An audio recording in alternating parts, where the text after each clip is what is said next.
আমাদের আইন শৃঙ্খলা বাহিনী কিংবা প্রশাসন তারা যেন কোনো রাজনৈতিক দলের কাছে নতি স্বীকার না করে, রাজনৈতিক দলের আঙ্গুলি হেলনে যেন ওঠে এবং না বসে, তারা যেন জনগণের প্রতি দায়বদ্ধ থেকে আইনের মধ্যে থেকে কাজ করতে পারে, জনগণের প্রতি ইনসাফ প্রদর্শন করে। সেই লক্ষ্যে আমরা বলেছি যে এই পুলিশের পদোন্নতি এবং তাদের যে নিয়োগ, এইটার জন্য একটা স্বাধীন স্বতন্ত্র কমিশন করা, যেখানে একজন বিচারপতি থাকবে, পুলিশের একজন ঊর্ধ্বতন কর্মকর্তা থাকবে, এইভাবে একটা কমিটি থাকবে যে কমিটি পুলিশের নিয়োগ এবং পদোন্নতি নিশ্চিত করবে। তাহলে পুলিশের নিয়োগ পদোন্নতির জন্য কোনো এমপি মন্ত্রীর ডিউ লেটার লাগবে না, কোনো রাজনৈতিক নেতার পিছনে ছুটতে হবে না, তখন পুলিশ সোজাভাবে মেরুদণ্ড সোজা করে কাজ করবে।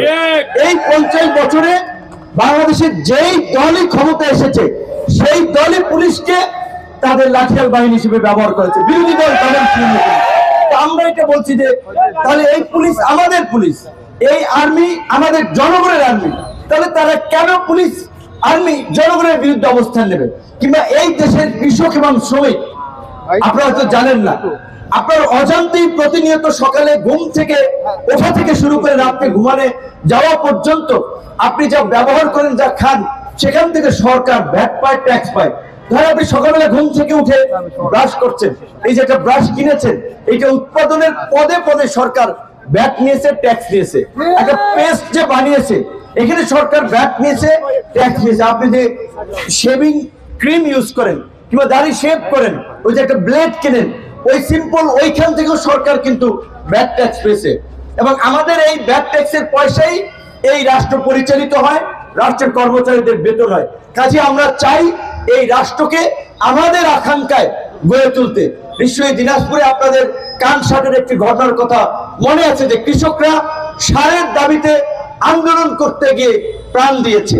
আজকে এই যে আপনাদের এলাকার প্রাকৃতিক সম্পদের উপরে ভর করে দেশের অর্থনীতি একটা গতিশীল জায়গা আছে, অর্থনীতিতে একটা প্রবৃদ্ধি হচ্ছে, অর্থনীতি সচল হচ্ছে, এই কয়লা উত্তোলনের ফলে আবার একটা অংশ কিন্তু একেবারেই ডেবে যাচ্ছে, কিংবা এই কয়লা উত্তোলনের ফলে ওই এলাকার কিছু মানুষ পরিবেশগত বিপর্যয়ের শিকার হচ্ছে। তাহলে তাদের দেখারও কিন্তু দায়িত্ব আমাদের বা রাষ্ট্রের সরকারের। তো আমরা চাই যে যারাই সরকারে থাকবে, রাজনৈতিক দল হিসেবে কাজ করবে, তারা এই সুযোগ সুবিধা নিয়ে কথা বলবে।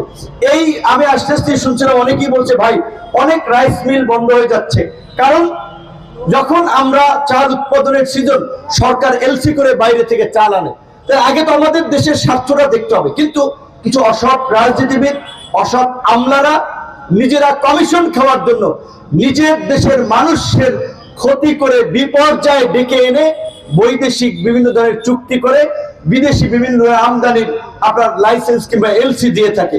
তো আমরা এই তরুণ প্রজন্মের দল হিসেবে আমাদের যে 4টি মূল নীতি রাজনৈতিক দলের, গণতন্ত্র, ন্যায় বিচার, অধিকার এবং জাতীয় স্বার্থ, সবাই গণতন্ত্রের কথা বলে, কিন্তু আমরা বলেছি যে আগে নিজেদের মধ্যে যদি গণতন্ত্রের চর্চা না থাকে, দলের মধ্যে যদি গণতান্ত্রিক প্রক্রিয়া না থাকে, দেশে আপনারা কিভাবে গণতন্ত্র দেবেন? এবং আমরা সেটা দেখিয়েছি। আমাদের নেতৃত্ব নির্বাচন, আমাদের দল এবং অঙ্গ সংগঠন গণতান্ত্রিক প্রক্রিয়ার নেতৃত্ব নির্বাচিত হয়।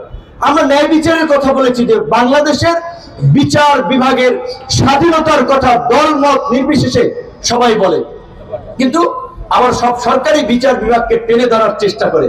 আমরা বলেছি বিচার বিভাগের স্বাধীনতা নিশ্চিত করার মধ্যে দিয়ে সমাজে ন্যায় বিচারের একটা প্রক্রিয়া চালু করতে হবে, যাতে মানুষের মধ্যেও সেই ন্যায় এবং ইনসাফ ছড়িয়ে পড়ে। যেখানে আমরা ন্যায় বিচারকে আমাদের 2 নম্বর মূলনীতিতে অগ্রাধিকার দিয়েছি। এই দেশে হিন্দু, বৌদ্ধ, খ্রিস্টান, মুসলমান বিভিন্ন ধর্মের বর্ণের মানুষ বাস করে।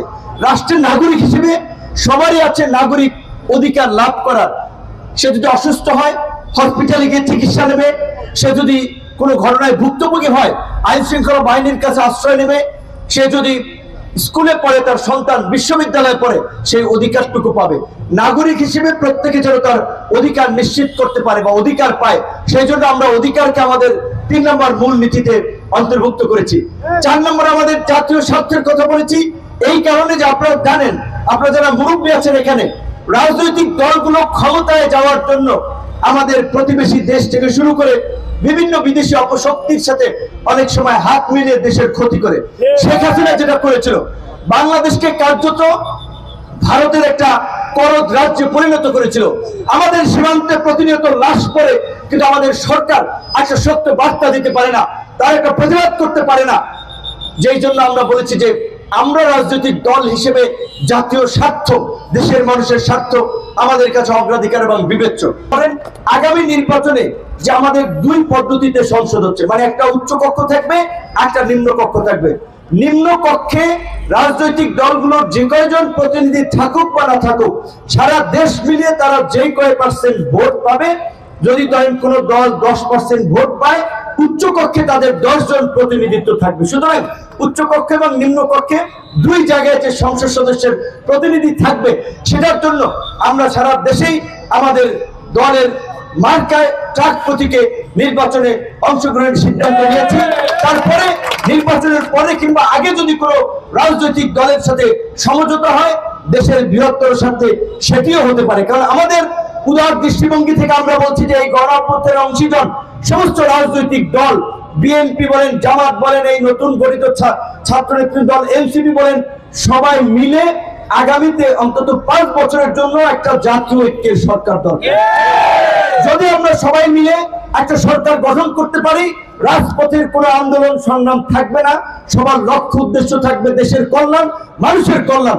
অন্তত 5 বছর এই গণ অভ্যুত্থান পরবর্তী সময়ে যদি আমরা মিলেমিশে কাজ করতে পারি, দেশকে আমরা অনেক দূর এগিয়ে নিয়ে যেতে পারবো। কিন্তু সেটা আমরা একা বললে তো হবে না, সবার সম্মতি এবং সমন্বয় লাগবে। আশা করি সেই দিকেও দেশ যেতে পারে, যে সবাই মিলে একটা জাতীয় ঐক্যের সরকার। আপনাদের সকলকে ধন্যবাদ। পরিষদের উচ্চতা পরিষদ সদস্য